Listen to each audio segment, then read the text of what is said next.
नुकसानदेह भी हो सकते हैं। तो अगर हम देखें तो सीटी स्कैन आजकल बहुत ज़्यादा लोग करा रहे हैं और ये सोचते हैं कि जब भी उनकी कोविड पॉजिटिव रिपोर्ट आई तो एकदम सीटी करा लें। सबसे मैं पहले ये कहना चाहूँगा कि शुरू में सीटी कराने का कोई फ़ायदा नहीं है। माइल्ड जो आपको अगर इन्फेक्शन है, माइल्ड कोविड है, तो सीटी से कोई फ़ायदा नहीं है। सीटी में कुछ पैचेस आएंगे। कई स्टडीज़ हुई हैं, एक स्टडी हुई है जिन्होंने एसिम्प्टोमेटिक लोगों में सीटी देखा और ये पाया कि 30 से 40% एसिम्प्टोमेटिक लोग जिनको कोई लक्षण नहीं है, सिर्फ उनका कोविड पॉजिटिव है, उनके सीटी में भी कुछ पैचेस आते हैं और वो अपने आप बिना ट्रीटमेंट के ख़त्म हो जाते हैं। तो इसलिए सीटी कराने का कोई फ़ायदा नहीं है, स्पेशली अगर आपको माइल्ड इलनेस है, आप होम आइसोलेशन पे हो और आपकी सैचुरेशन ठीक है और कोई ऐसे कोई लक्षण नहीं है। दूसरा, इसका नुकसान समझने की ज़रूरत है। अगर हम एक सीटी कराते हैं, it is equivalent to almost 300 to 400 chest x-rays. आपने एक सीटी कराया तो आप ये समझ लें कि आपने अपने 300 एक्सरे करा लिए चेस्ट के। और ये भी डेटा है IAEA का भी, इंटरनेशनल एटॉमिक एनर्जी कमीशन का भी डेटा है, जो रेडिएशन प्रोटेक्शन इन मेडिसिन की बात करते हैं, कि बार बार स्पेशली यंगर एज ग्रुप में सीटी कराने से risk of cancer in later life increases. तो आप अपने आप को नुकसान ही ज़्यादा करा रहे हैं जब उसकी ज़रूरत नहीं है, क्योंकि आप अपने आप को रेडिएशन एक्सपोजर कर रहे हैं और उससे बाद में कैंसर होने का चांस बढ़ सकता है। इसलिए मैं यही कहूँगा कि अगर आपको कोई सिम्टम नहीं है, माइल्ड डिजीज़ है और सैचुरेशन ठीक है, तो प्लीज़ सीटी ना कराएं। सीटी तभी कराने की ज़रूरत पड़ती है अगर आपको मॉडरेट इलनेस है और आप हॉस्पिटल में एडमिट हो रहे हैं, और अगर डाउट हो तो पहले चेस्ट एक्सरे कराना चाहिए, उसके बाद ही सीटी स्कैन कराएं। दूसरा है बायोमार्कर्स। बायोमार्कर्स का मतलब कि आजकल लोग कोविड पॉजिटिव हुआ तो ब्लड टेस्ट कई करा लेते हैं, अपना CRP देख लेते हैं, ब्लड CBC देख लेते हैं, डी डाइमर देख लेते हैं, LDH देख लेते हैं, फेरेटिन देख लेते हैं। फिर से मैं यही कहना चाहूँगा कि अगर आपको माइल्ड इलनेस है, होम आइसोलेशन पे हैं, अगर आपकी सैचुरेशन ठीक है और कोई और लक्षण नहीं है, बुखार भी ज़्यादा नहीं है, तो इन सारे बायोमार्कर्स का करने का कोई फ़ायदा नहीं है। इससे पैनिक रिएक्शन ही ज़्यादा होगा। ये सारे बायोमार्कर्स एक्यूट फेज रिएक्टेंट है, मतलब अगर आपके बॉडी में कभी भी इन्फ्लेमेशन होगी तो ये बढ़ेंगे। अगर आपको फिंसी हुई, कोई जख्म हुआ, दांत में इन्फेक्शन हुआ, तो भी ये सब बायोमार्कर्स बढ़ेंगे, क्योंकि एक बॉडी का इन्फ्लेमेटरी रिस्पॉन्स है। तो इससे ये नहीं पता चलता कि आपकी बीमारी जो है वो बढ़ गई है। लोग ये घबरा जाते हैं कि मेरा CRP बढ़ गया इसलिए अब मुझे स्टीरॉयड शुरू कर लेना चाहिए, और उससे ज़्यादा नुकसान हो जाता है। तो इसलिए मैं यही फिर से कहना चाहूँगा कि चाहे वो बायोमार्कर्स हों, चाहे CT स्कैन हो, माइल्ड केसेस में उसकी कोई इंडिकेशन नहीं है। और अगर आपको ये कराना है तो डॉक्टर की सलाह से, जब आपको मॉडरेट इलनेस हो तभी कराएं, और ये समझें कि इसका नुकसान भी हो सकता है और अननेसेसरी बायोमार्कर्स की रिलायंस के कारण ओवर ट्रीटमेंट हो सकता है, जिससे नुकसान हो सकता है। तो इसलिए ये बहुत ज़रूरी है कि हम समझें कि biomarkers can be more harmful. CT scan तभी करना चाहिए अगर उसकी इंडिकेशन हो। कुछ लोग ऐसे हैं जो हर 3 दिन बाद CT करा रहे हैं, और मैं उनको यही कहना चाहूँगा कि उससे नुकसान ज़्यादा है। आप अपनी बॉडी को रेडिएशन एक्सपोजर कर रहे हैं जो बाद में नुकसानदेही हो सकता है।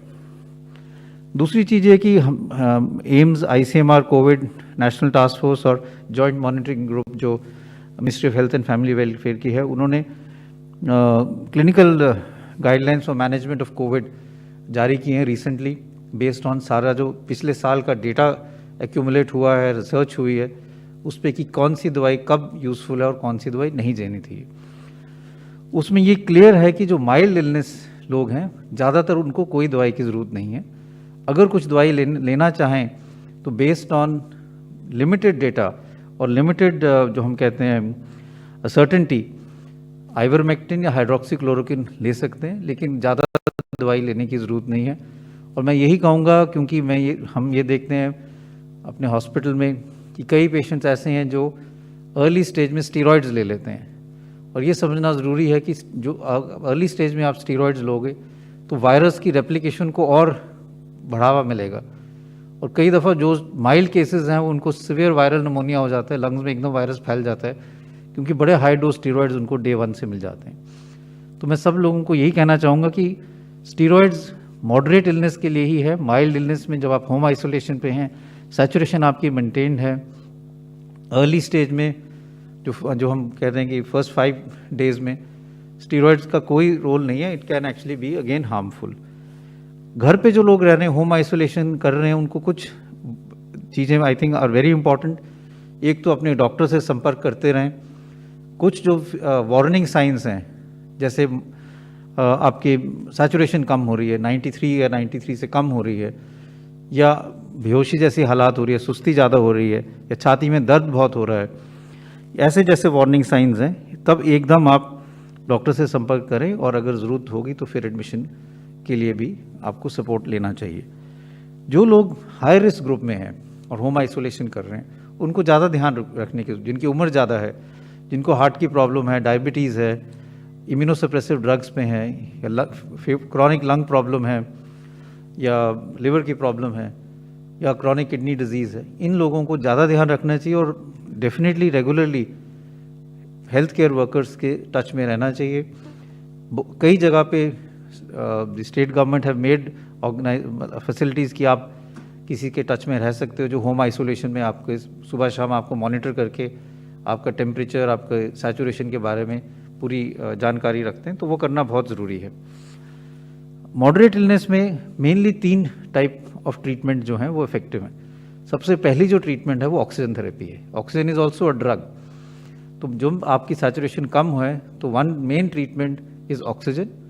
दूसरा, अब इस स्टेज में जब आपकी सैचुरेशन कम हो रही है, आपको मॉडरेट इलनेस है, तब स्टीरॉयड्स का रोल है, and then steroid should be given. तीसरा जो ड्रग है वो है हम जो कहते हैं एंटीकोगुलेंट्स, क्योंकि ये हम जानते हैं कि कोविड-19 जो इन्फेक्शन है, इसमें कुछ चीज़ें जो हैं वो और वायरल निमोनिया से अलग हैं कि ये ब्लड में क्लॉटिंग जो है उसको प्रमोट करती है, और उसके कारण जो फेफड़े में खून की नालियाँ उसमें भी क्लॉट्स बन जाते हैं, जिसके कारण सैचुरेशन कम हो जाती है। कई दफ़ा क्लॉट्स जो हैं वो हार्ट में चले जाते हैं, जिससे हार्ट अटैक हो सकता है, या ब्रेन में चले जाते हैं, जिससे स्ट्रोक हो सकता है। इसलिए मॉडरेट केसेस में हम एंटीकोगुलेंट्स भी देते हैं, जिससे खून पतला रहे और उससे क्लॉटिंग ना हो। लेकिन फिर से ये कहूँगा कि अगर हम माइल्ड इलनेस में ये दे दें तो उससे नुकसान भी ज़्यादा हो सकता है, स्पेशली अगर मान लो किसी को अल्सर की बीमारी है और उसको ये दवाई तब दे दी जब ज़रूरत नहीं है, तो उसके पेट से ब्लीडिंग के चांसेस बढ़ सकते हैं। इसलिए again timing of the drug is very important. तो ये दूसरी ट्रीटमेंट है। और जो ये 3 ट्रीटमेंट जो हैं, ऑक्सीजन, स्टीरॉयड्स और anticoagulants are the main treatment. जो और ट्रीटमेंट है जो हम देते हैं एज इमरजेंसी यूज ऑथराइजेशन, उसमें रेमडेसिविर आती है, एक ड्रग है टॉसिजुलिमैब, और तीसरा है कन्वालेसेंट प्लाज्मा। ये सिर्फ तभी दिए जाते हैं अगर हमें लगे कि पेशेंट ज़्यादा डिटेरियोरेट कर रहा है। बट जो हमारे मेन ट्रीटमेंट स्ट्रैटेजी हैं वो वही 3 हैं, ऑक्सीजन, स्टीरॉयड्स और एंटीकोगुलेंट्स। तो ये समझना बहुत ज़रूरी है कि अगर ये 3 चीज़ें मिल रही हैं पेशेंट को, तो he is getting the right treatment.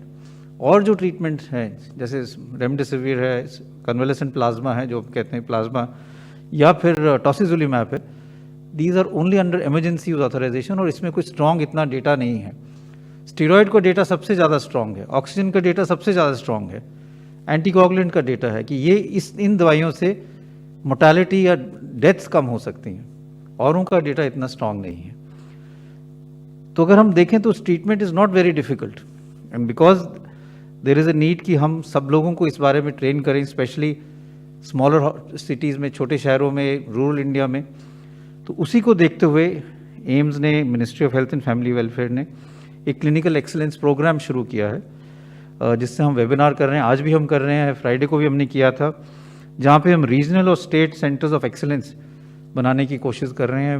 More than 1000 people come on to that webinar. उस 1000 से ज़्यादा लोग वेबिनार पे आ जाते हैं, और हम कई चीज़ें उनसे यही डिस्कस करते हैं कि माइल्ड कोविड को कैसे मैनेज करना चाहिए, कौन सी दवाई देनी चाहिए, कौन सी नहीं देनी चाहिए, जैसे मैंने अभी समझाया।